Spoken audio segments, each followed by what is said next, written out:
یہ کہانی میری اپنی ہے، کالج دور کی ہے۔ ایک اور کہانی مجھے رات کو یاد آئی، پہلے سوچا کہ اس کو پوسٹ نہ کروں، پھر دل میں خیال آیا کہ کوئی بات نہ ہو، اس لڑکی کا نام بدل دیتا ہوں اور کسی کو معلوم نہیں ہوگا کون لڑکی تھی۔ مجھے دوسروں کی پرائیوسی کا بڑا خیال رہتا ہے اور رکھنا بھی چاہیے۔ اب بھی جب کسی کہانی کو پوسٹ کرنے لگیں تو اس کے کردار، نام وغیرہ کچھ اس طرح تبدیل کریں کہ کہانی کا معیار بھی برقرار رہے اور کسی کی شناخت بھی نہ ہو سکے، تو میں ایسا کرتا ہوں۔ آج سوچا کہ دوستوں سے اس بات کو بھی شیئر کرتا چلوں۔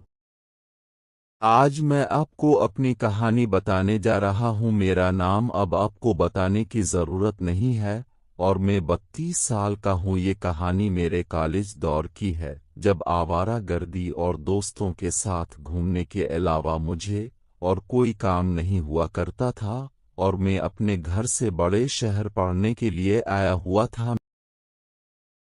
میرا تعلق زمیندار گھرانے سے ہے۔ تب میں اکیلا رہتا تھا، میری شادی بھی نہیں ہوئی تھی کہ مجھے ایک لڑکی کی بہت ضرورت تھی۔ اس وقت میں ایک بڑے شہر میں تعلیم کے لیے آیا ہوا تھا، گھر سے دور، اکیلا، ناپختہ سوچ اور دوستوں کی صحبت نے مجھے بے فکری اور آوارگی کی طرف مائل کر دیا تھا۔ زندگی میں کوئی واضح مقصد نہیں تھا، بس دن پڑھائی میں اور شامیں یوں ہی گھومنے پھرنے میں گزر جاتی تھیں۔ انہی دنوں ایک یونیورسٹی کے قریب میرا اکثر آنا جانا ہونے لگا۔ وہاں میں نے ایک لڑکی کو دیکھا جو نفسیات کی طالبہ تھی۔ وہ باوقار، سنجیدہ اور اپنی سہیلیوں کے ساتھ یونیورسٹی آتی جاتی تھی۔ مجھے وہ اچھی لگی اور میں خاموشی سے اسے دیکھنے لگا، مگر بات کرنے کی ہمت نہیں ہوتی تھی۔ وہ روز اپنی سہیلیوں کے ساتھ یونیورسٹی جاتی تھی، میں اسے بات کرنے کی کوشش میں لگا رہتا تھا پر اسے بات ہی نہیں ہو پاتی تھی۔ کچھ دن بعد اتفاقاً ایک دن وہ اکیلی جا رہی تھی۔ میں نے ہمت کر کے بات کی، گفتگو عام سی تھی، آئس کریم بھی کھائی اور وہ خوش اخلاقی سے پیش آئی۔ اس کے بعد چند دن ہم یونیورسٹی کے باہر ملتے رہے۔ مجھے لگا شاید بات آگے بڑھ سکتی ہے، مگر میں نے جلد بازی میں شادی کی بات چھیڑ دی، جس پر اس نے صاف انکار کر دیا اور مجھ سے فاصلہ اختیار کر لیا۔ اس کے بعد اس کا رویہ بدل گیا، وہ مجھے نظر انداز کرنے لگی۔ میں اس انکار کو برداشت نہ کر سکا۔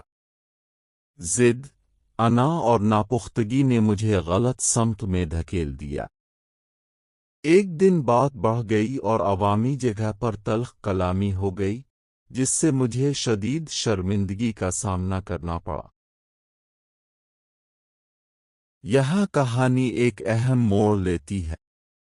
میں نے اس وقت درست اور غلط میں فرق کرنے کے بجائے اپنے جذبات کو خود پر حاوی ہونے دیا۔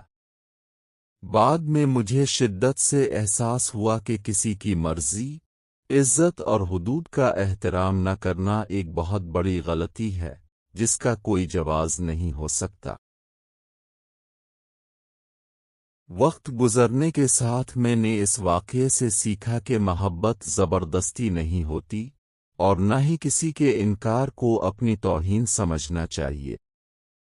آج جب میں پیچھے موڑ کر دیکھتا ہوں تو احساس ہوتا ہے کہ اصل پختگی یہی ہے کہ انسان خود کو قابو میں رکھے، دوسروں کی عزت کرے اور اپنی غلطیوں کو مان کر آگے بڑھے۔